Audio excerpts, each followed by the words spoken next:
गहन सघन मनमोहक वन तरु मुझको आज बुलाते हैं, किंतु किए जो वादे मैंने याद मुझे वह आते हैं। अभी कहाँ आराम बदा यह मूक निमंत्रण छलना है। अरे अभी तो मीलों मुझको मीलों चलना है। अरे अभी तो मीलों मैथमेटिक्स में आपका स्वागत है। ब्लैक बुक सीरीज अपन कर रहे हैं। ब्लैक बुक सीरीज में अपन कर रहे थे application of derivative. Question number 52 से स्टार्ट करना है। तो चलिए अपन स्टार्ट करते हैं क्वेश्चन नंबर 52। पढ़िए क्या लिखा है। Let L be the line through the point 0, 0 and tangent to the curve y equal to x³ + x + 15 then find the slope of l equal to. देखो भाई, एक लाइन l है जो पासिंग थ्रू 0, 0। एक लाइन हमारे पास, ये line l है। ये लाइन l जो है वो पासिंग थ्रू है 0, 0 और एक कर्व की ये टेंजेंट है। एक रफ कर्व अपन बना लेते हैं। ये कर्व है y equal to x³ + x + 15, इसकी ये टेंजेंट है। अगर ऐसा है तो इस लाइन की स्लोप आपको निकालना है। This is the question. अब देखो भाई, अगर मैं इस पॉइंट ऑफ कॉन्टैक्ट के बारे में बात करता हूँ, मैं पॉइंट ऑफ कॉन्टैक्ट को x1, y1 ले लेता हूँ। तो ये जो लाइन है, ये लाइन 0, 0 से पास होती है। अगर हम मान लें कि इसकी स्लोप m है तो इसकी इक्वेशन क्या हो जाएगी, y इक्वल टू mx।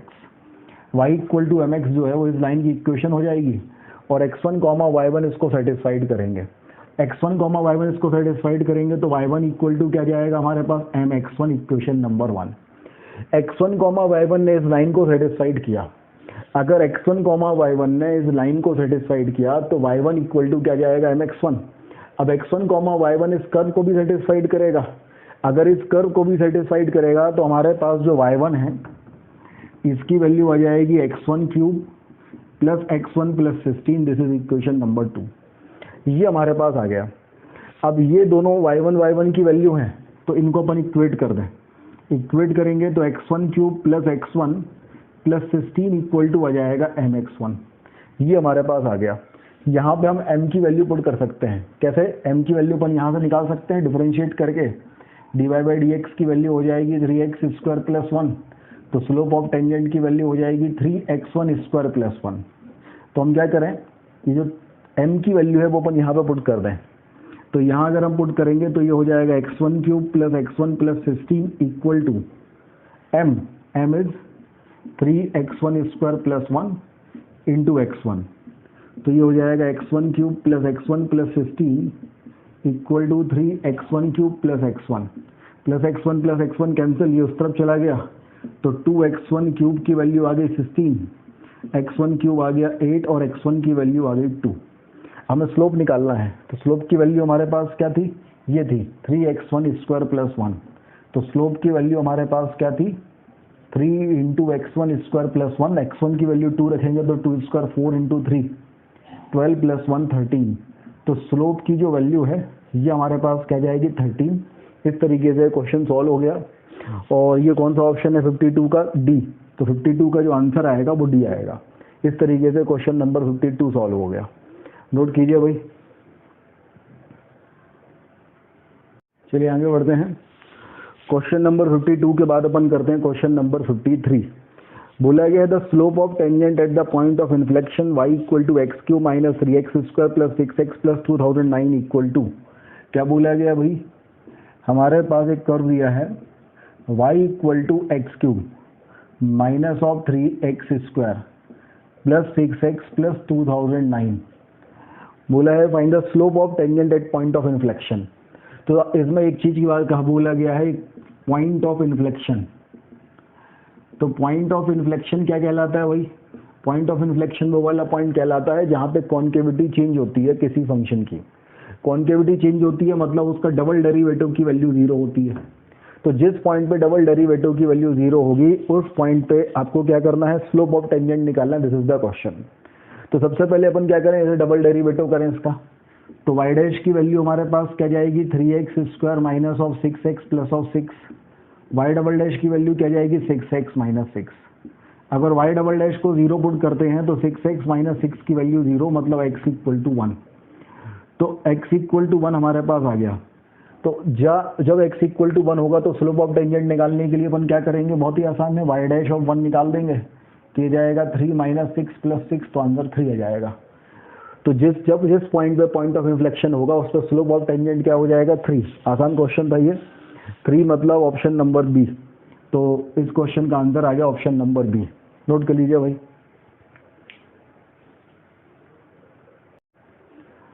चलिए आगे बढ़ते हैं। क्वेश्चन नंबर 54 देखिए। क्वेश्चन नंबर 54 में बोला गया है f be a real value function with n+1 derivative at each point on R. तो बोला गया है एफ एक ऐसा फंक्शन है जो n+1 टाइम्स डेरिवेटिव, जिसका n+1 डेरिवेटिव जो है वो डिफाइन है, और x belongs to all real number. अब बोला गया है a and b are the real number such that a is less than b, ln of f of b plus f dash of b up to f का power f nth b, nth derivative of f b, f of a plus f dash at x equal to a up to nth derivative of f at x equal to a, this is equal to b minus a। तो statement वाला question है। Statement 1 given है, there is a number c that belongs to a to b such that f n+1th derivative at c, मतलब f का power n+1 c equal to f of c। And statement 2 में बोला गया है कि if hx be a differentiable या derivable function such that h of p equal to h of q, then by Rolle's theorem h dash of d equal to 0, d belongs to p to q। तो statement 2 जो है वो तो बिल्कुल सही है, statement 2 तो सही है। स्टेटमेंट 1 के बारे में बात करते हैं, फिर अपन ऑप्शन के बारे में बात करेंगे। तो भाई देखो, एक चीज़ तो क्लियर है ये देख के कि इसमें रोलीज थ्योरम लगेगा, ठीक है, क्योंकि रोलीज थ्योरम स्टेटमेंट 2 में दिया है, तो रोलीज थ्योरम के आसपास ये दुनिया इसकी रहेगी। तो हमने क्या किया, यहाँ पे लॉग की प्रॉपर्टी लगा दी, लॉग m अपॉन n। तो log m minus log n होता है, तो ln of F B plus F dash of B up to F of N B minus of ln of F of A plus F dash of A up to F of N A equal to आ गया b minus ए। अब अपन ऐसा करें, b वाला सामान इस तरफ transfer कर दें और a वाला सामान उस तरफ ट्रांसफर कर दें। अगर अपन ये ट्रांसफर करते हैं तो ये हो जाएगा ln of F of B plus F dash of B up to N derivative of at x equal to B minus of B equal to, ये प्लस में हो जाएगा, तो ये हो जाएगा ln of F of A plus F dash of A up to F nth of A minus of A. अब देखो, अगर हमें ए से लेके बी में रोलीज थ्योरम लगाना है तो कोई फंक्शन होगा जिसकी ए बी पे और ए पे वैल्यू बराबर होगी।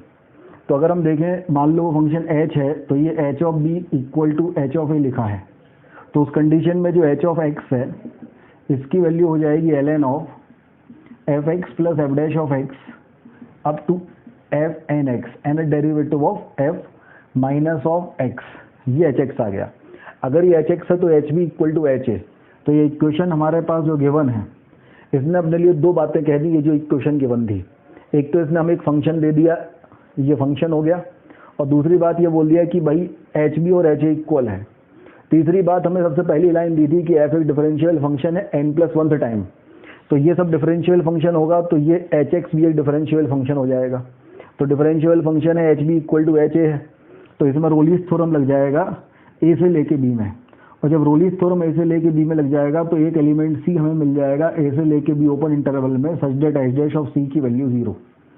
तो हमें क्या करना है, एच डैश ऑफ सी निकालना है और उसकी वैल्यू 0 पुट करना है, ठीक है। तो पहले यहाँ तक नोट कर लीजिए भाई, वीडियो पॉज करके फिर अपन आगे बढ़ते हैं। चलिए, अब हमें एच डैश ऑफ सी की वैल्यू 0 पुट करना है, where c belongs to a to b open interval. तो हम इसे डिफरेंशिएट करते हैं। डिफरेंशिएट करेंगे तो हमारे पास एच डैश ऑफ एक्स की वैल्यू क्या आएगी, यह एल एन मसाला, डिफरेंशिएशन 1 अपॉन मसाला, तो 1 upon F x plus F dash X up to F का पावर एन एक्स, मतलब N derivative of F, 1 upon मसाला इंटू डिफरेंशिएशन ऑफ मसाला। अब इसका डिफरेंशिएशन करेंगे तो एफ का differentiation F dash X, F dash का F double dash X up to F N का एफ का पावर एन प्लस 1 एक्स, और एक्स का डिफरेंशिएशन 1। तो एच डैश ऑफ सी की वैल्यू अगर अपन 0 पुट करते हैं तो यहाँ से जाएगा f dash of C plus F double dash of C up to n plus 1 derivative of f at x equal to c upon f of C plus F dash of C up to F N of C equal to 1, है ना, minus 1 equal to 0, ये है। तो ये H dash of C की value अपन ने 0 रख दी। अब देखो ये 1 उस तरफ जाएगा तो ये आइटम इस तरफ ट्रांसफर हो जाएगा, तो यहाँ पे हमारे पास क्या बचेगा, F dash of C plus F double dash of C up to F nth of C plus F का power N plus 1 of C, और ये वहाँ जाएगा तो क्या बचेगा, F of C plus F dash of C up to F N of C. तो F dash C से F N C, F dash C से एफ एन सी कैंसिल हो जाएगा, तो एफ का power N plus 1 of C equal to F of C की value हमारे पास आ जाएगी। और यही चीज़ स्टेटमेंट नंबर 1 में बोला है। तो स्टेटमेंट नंबर 1 जो हो गया वो ट्रू हो गया, और स्टेटमेंट 2 स्टेटमेंट 1 का करेक्ट एक्सप्लेनेशन भी हो गया। तो अगर हम इसका ऑप्शन देखेंगे क्वेश्चन नंबर 54 का, तो ये ऑप्शन नंबर हमारे पास ए आ जाएगा। This is option number A, note कीजिए भाई। आगे बढ़ते हैं अपन क्वेश्चन नंबर 55। क्वेश्चन नंबर 55 अगर हम देखें तो क्वेश्चन नंबर 55 में हमसे क्या बोला गया, देखो जरा। fx is a gx is a twice differential function, real value function such that g double dash of x minus of 3 times of g dash x is greater than 3 for all x is greater than equal to 0 and g dash of 0 equal to -1। g dash of 0 की value क्या है, -1। अगर ऐसा है तो बोला गया है hx equal to G X plus X. H X equal to क्या है भाई, एच एक्स इक्वल टू है G X plus X for all X is greater than 0। अगर ऐसा है तो एच एक्स के बारे में बताना है कि एच एक्स कैसा होगा, स्ट्रिक्टली इंक्रीजिंग होगा, स्ट्रिक्टली डिक्रीजिंग, नॉन मोनोटोनिक, कि डेटा इनसफिशिएंट। तो अगर मैं यहाँ से एच डैश एक्स के बारे में बात करूँ तो ये जाएगा जी डैश एक्स प्लस 1, और एच डबल डैश एक्स के बारे में बात करूँ तो ये जाएगा जी डबल डैश एक्स। जी अपने पास आ गया, यहाँ तक तो कोई दिक्कत नहीं। हमें जो ये गिवन है इसके बारे में बात करें, हमें गिवन है G double dash X equal to G double dash X minus 3 times of G dash X is greater than 3। G double dash की वैल्यू एच डबल डैश के इक्वल है, तो यहाँ पर ने रख दिया H double dash of X, और जी डैश एक्स की वैल्यू एच डैश एक्स -1 है, तो ये हो गया H dash X -1 greater than 3। तो ये आ गया हमारे पास H double dash X minus 3 times of H dash X plus 3 greater than 3, 3 से 3 कैंसिल, तो ये ग्रेटर देन 0। तो ये हमारे पास कहानी आ गई। अब अगर ये हमारे पास आ गया तो हमने क्या किया, हमने ऐसे जो है कुछ चीज़ का डिफरेंशिएशन बनाने की कोशिश की। पहले यहाँ तक नोट कर लें भाई, फिर अपन आगे बढ़ते हैं। डिफरेंशिएशन बनाने की कोशिश की तो हमने देखा ये क्या लिखा है, ये हमारे पास लिखा है differentiation of H dash X, H dash x का डिफरेंशिएशन, फिर प्लस एच डैश एक्स जो करता हूँ और -3। तो हमने क्या किया, दोनों तरफ e का पावर -3x से हमने मल्टीप्लाइड कर दिया, तो ये हो गया e का power -3x into H double dash of X plus -3 into E का power -3x into H dash of X is greater than 0। तो देखो जरा, e का पावर -3x जो करता हूँ, एच डैश एक्स का differentiation H double dash x, और एच डैश एक्स जो करता हूँ e का पावर -3x का डिफरेंशिएशन लिखा है। तो ये प्रोडक्ट रूल से अगर हम देखें तो ये हमारे पास लिखा है D upon D X of E का power -3x into H double dash X is greater than 0। ये हमारे पास लिखा हुआ है। अगर हम देखें, अगर ये हमारे पास लिखा है D upon D X of H double dash X H dash x, ये greater than 0। D upon D X of E की power -x into H dash X greater than 0। अच्छा, फंडा ये है कि अगर ये पॉजिटिव है, अगर ये हमारे पास D upon D X of E की power -3x into H dash X जो है इसकी वैल्यू पॉजिटिव है, तो हम क्या कह सकते हैं, D upon D X of E अगर हमारे पास पॉजिटिव है, इस फंक्शन का डिफरेंशिएशन पॉजिटिव है, तो इस फंक्शन को अपन थोड़ी देर को जी एक्स ले लेते हैं। जी एक्स कहीं और भी लिया है तो पी एक्स ले लेते हैं। पी एक्स हमारे पास है ई का power -3x into H dash x, तो यहाँ से अपन कह सकते हैं कि टी डैश एक्स की वैल्यू पॉजिटिव है। टी डैश एक्स पॉजिटिव है तो पी एक्स जो है वो एक इंक्रीजिंग फंक्शन होगा। तो पी एक्स की वैल्यू इंक्रीजिंग कहाँ है, 0 से इन्फिनिटी में इंक्रीजिंग होगा, तो मिनिमम वैल्यू 0 पे होगी, तो p x is greater than equal to p of 0 होगा। और पी ऑफ 0 की वैल्यू हमारे पास क्या होगी, क्या देखें, तो पी ऑफ 0 की वैल्यू निकालते हैं अपन, है ना। चलिए यहाँ तक नोट कर लें भाई, पी ऑफ 0 की वैल्यू यहाँ से निकालता हूँ मैं। तो भाई पी ऑफ 0 की वैल्यू हो जाएगी ई का power -3 into 0 into H dash of 0, मतलब एच डैश ऑफ 0, और एच डैश ऑफ 0 की वैल्यू हमारे पास हो जाएगी जी डैश ऑफ 0 प्लस 1, और जी डैश ऑफ 0 है -1, तो पी ऑफ 0 की वैल्यू हो जाएगी हमारे पास 0। तो p x should be greater than equal to 0, और पी एक्स की वैल्यू है e का power -3x into H dash x, ये ग्रेटर देन इक्वल टू 0 है। e का पावर -3x तो ऑलवेज पॉजिटिव होगा क्योंकि एक्सपोनेंशियल फंक्शन है, तो एच डैश एक्स भी हमेशा पॉजिटिव होना चाहिए, और एच डैश एक्स की वैल्यू अगर ऑलवेज पॉजिटिव होगी तो एच एक्स जो है वो एक इंक्रीजिंग फंक्शन होगा। तो इस क्वेश्चन का आंसर जो हमारे पास आएगा, एच एक्स पूछा गया था कैसा फंक्शन था, तो एच एक्स हमारे पास स्ट्रिक्टली इंक्रीजिंग फंक्शन आएगा। तो क्वेश्चन नंबर 55 का जो आंसर आएगा वो क्या जाएगा, ए आ जाएगा। तो क्वेश्चन नंबर 55 का आंसर ए आ गया, नोट कर लीजिए भाई। आगे बढ़ते हैं, क्वेश्चन नंबर 55 के बाद हमारे पास है क्वेश्चन नंबर 56। क्वेश्चन नंबर 56 देखो भाई, क्वेश्चन नंबर 56 में बोला है कि the straight line joining the point 0, 3 and 5, -2 is tangent to the curve y equal to c upon x plus 1 then the value of c। क्या कहना चाह रहे हैं भाई, कह रहे हैं कि हमारे पास एक कर्व है, एक लाइन है जो 2 पॉइंट से पास हो रही है a और b से। a के जो कोऑर्डिनेट हैं वो है 0, 3 और b के जो कोऑर्डिनेट हैं वो है 5, -2। बोला गया है that this is the tangent to the curve y equal to c upon x plus 1। एक अपन कर्व ले लेते हैं, मान लेंगे ये हमारे पास कर्व है y equal to c upon x plus 1, बिल्कुल रफ कर्व है ना, बिल्कुल यकीन मत करना कि इसका एग्जैक्ट कर्व होगा, ये रफ कर्व है। ये इसका जो है वो टेंजेंट है, अगर टेंजेंट है तो c की वैल्यू निकालो क्या होगी।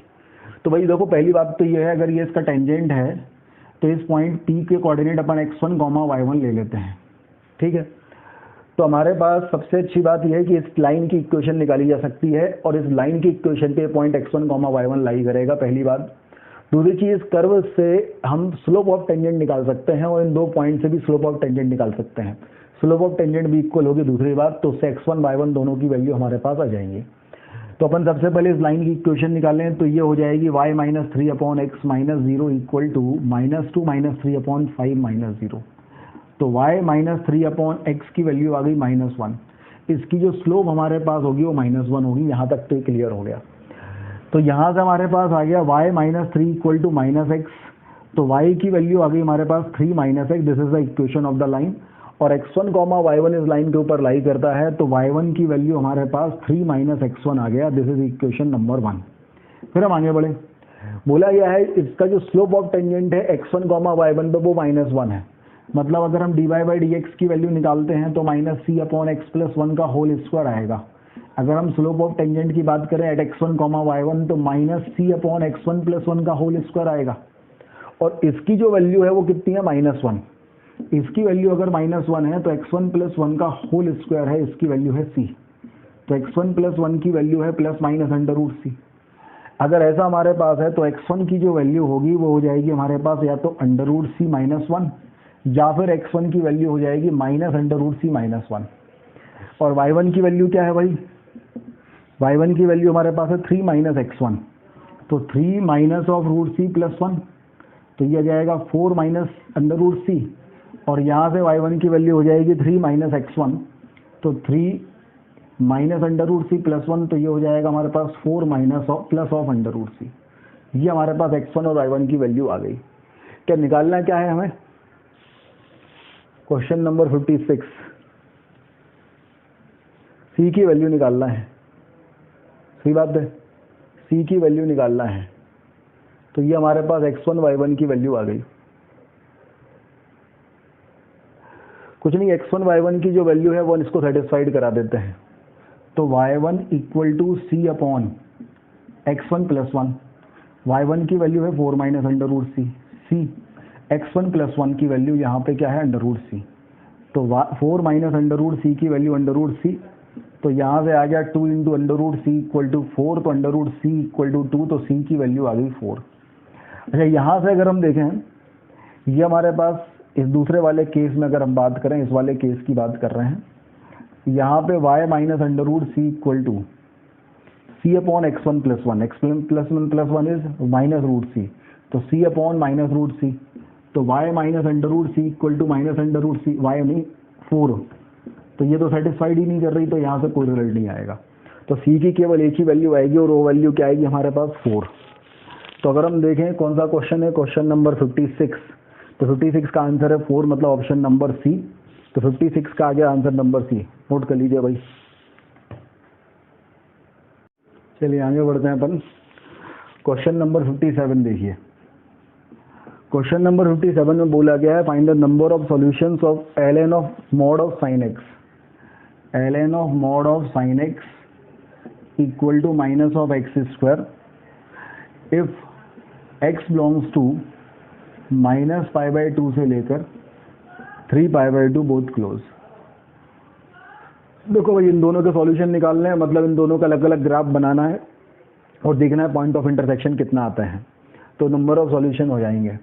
तो हम ऐसा करते हैं, थोड़ा सिंप्लीफाई कर देते हैं। Mod of sine X equal to E का पावर माइनस एक्स स्क्वायर। अब मॉड ऑफ साइन एक्स का ग्राफ तो पता है अपन को, बहुत ही आसान है, ई का पावर माइनस एक्स स्क्वायर का ग्राफ और बना लेते हैं। तो अगर हमारे पास y इक्वल टू है ई का पावर माइनस एक्स स्क्वायर, अच्छा x की वैल्यू क्या है -π/2 से लेकर 3π/2, ठीक है।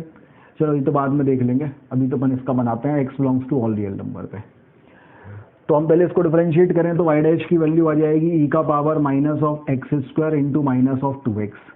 तो भाई देखो ये 0 है, लीडिंग कोफिशिएंट नेगेटिव, इस तरफ नेगेटिव और इस तरफ पॉजिटिव होगा, ये तो पॉजिटिव होगा, इसको 0 पुट करने पे 0 आएगा, 0 आएगा, लीडिंग कोफिशिएंट नेगेटिव, इस तरफ नेगेटिव, इस तरफ पॉजिटिव, तो यहाँ फंक्शन इंक्रीजिंग और यहाँ डिक्रीजिंग होगा। ऐसा होगा तो अगर इसे हम ले लेते हैं एफ ऑफ एक्स, तो एफ ऑफ 0 की जो वैल्यू है वो तो 1 होगी। एफ ऑफ इन्फिनिटी और एफ ऑफ माइनस इन्फिनिटी हम दोनों की वैल्यू अगर निकालते हैं, एफ ऑफ इन्फिनिटी और एफ ऑफ माइनस इन्फिनिटी अगर हम दोनों की वैल्यू निकालते हैं तो दोनों का स्क्वायर जो है वो इन्फिनिटी आएगा, ई का पावर माइनस इन्फिनिटी 0 प्लस, तो यहाँ वैल्यू 0 प्लस आएगी।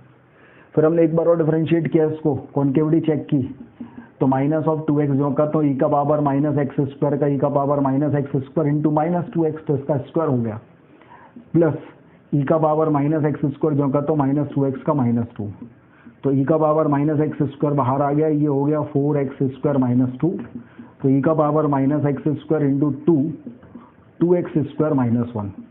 अब ये तो ऑलवेज पॉजिटिव है, इसका भी लीडिंग कोफिशिएंट पॉजिटिव है, तो एक -1/√2 और एक +1/√2 आएगा। यहाँ पे पॉजिटिव, यहाँ नेगेटिव, यहाँ पॉजिटिव होगा, तो यहाँ कॉनकेव अपवर्ड होगा, यहाँ कॉनकेव डाउनवर्ड होगा और यहाँ कॉनकेव अपवर्ड होगा, यहाँ पे और यहाँ पे पॉइंट ऑफ इन्फ्लेक्शन होगा। अब अगर हम एफ ऑफ 1/√2 की वैल्यू निकालते हैं तो ये 1/√2 का स्क्वायर 1/2, तो ये ई का पावर -12 आएगा, और सिमिलरली ये एफ ऑफ -1/√2 की वैल्यू ई का पावर -12 आएगी।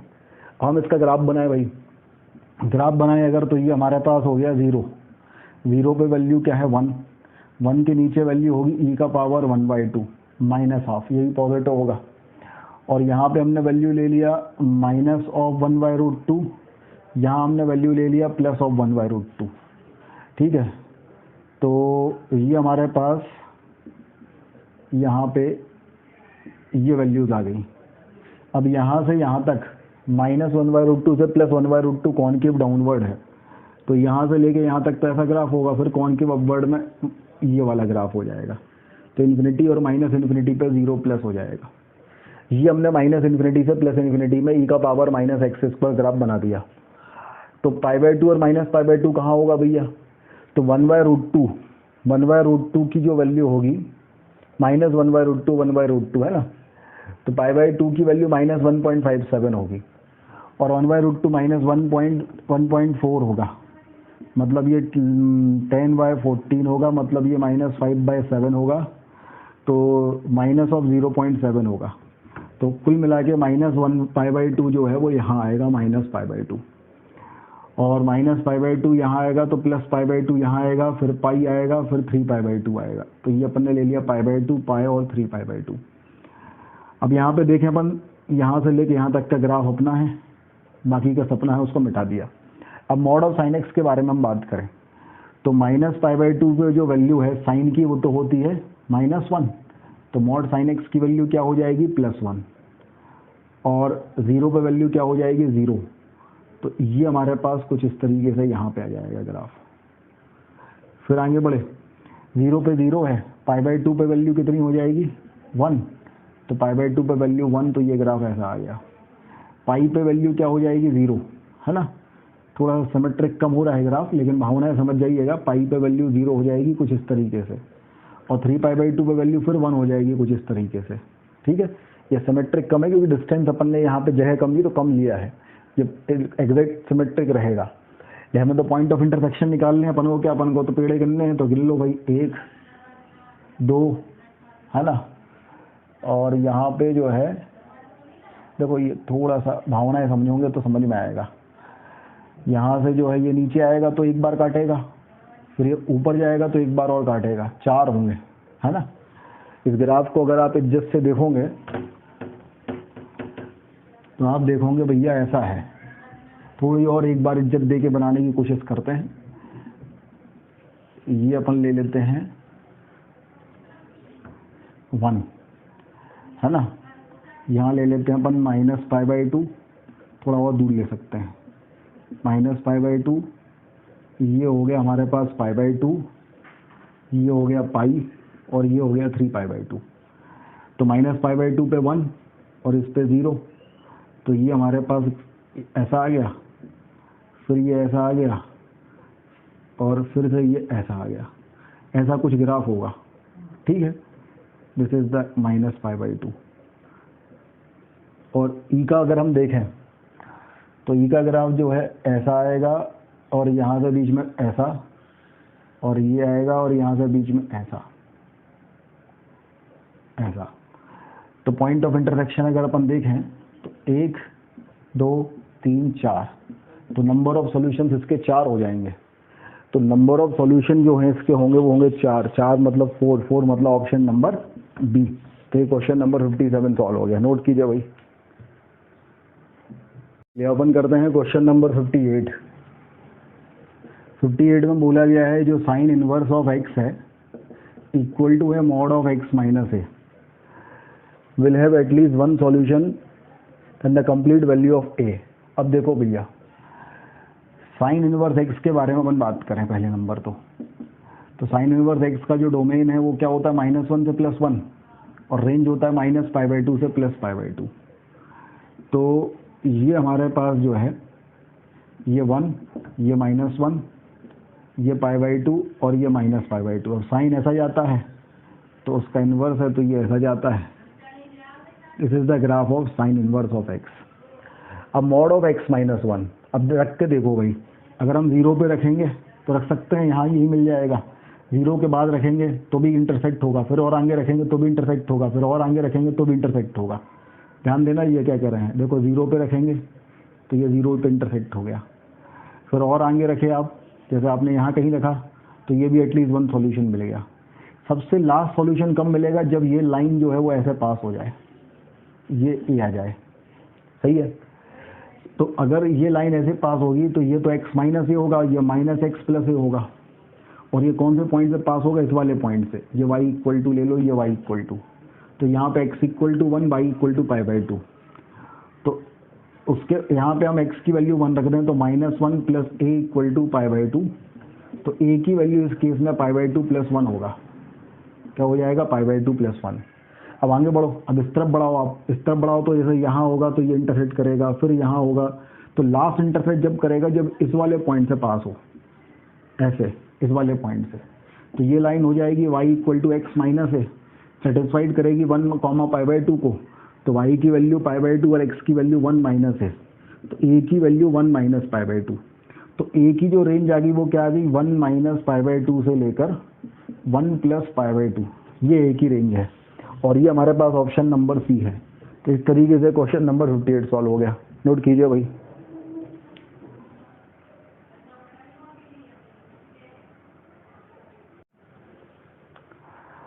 हाँ तो बच्चों, इस तरीके से अपन आज की क्लास समाप्त करते हैं। क्वेश्चन नंबर 52 से 58 तक के क्वेश्चन अपन ने आज किए। मिलेंगे अपन अगली क्लास में, तब तक के लिए बहुत बहुत धन्यवाद।